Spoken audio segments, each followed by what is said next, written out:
when you're making things, being patient enough to be surprised by them, because that's how it happens. It doesn't happen, rarely happens through intention.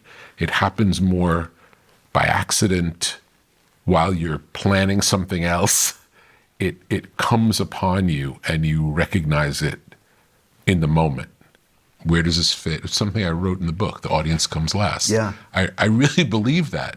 Not because it's, if you start making decisions based on what you think they'll like, you're going to water it down. The best version of it is the real version. And then some people will love it and some people will hate it, and it's okay.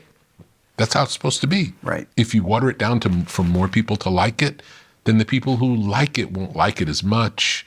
And for the other people, it'll be passable, it'll be okay, middle of the road. It wants to be middle of the road. I think what's helpful is to have a confidence in when you feel it, to act on it. Because when you feel it, if you don't act on it, chances are someone else will do it. What I would say, like tuning the antenna, is really paying attention to what's going on in you and noticing what are the things that really light you up. What are the things that take your breath away? And it could be in music, but it could be in nature. It could be anywhere.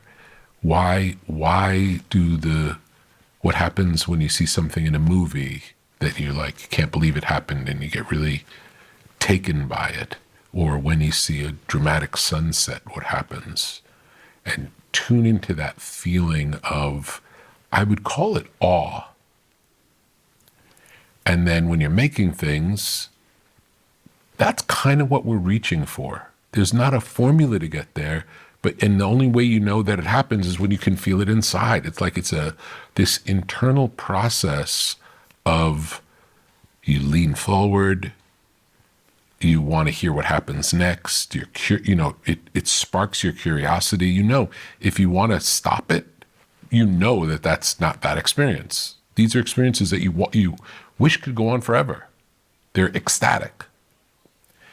And finding those ecstatic experience and when you're making things, being patient enough to be surprised by them, because that's how it happens. It doesn't happen, rarely happens through intention. It happens more by accident while you're planning something else. It comes upon you and you recognize it in the moment.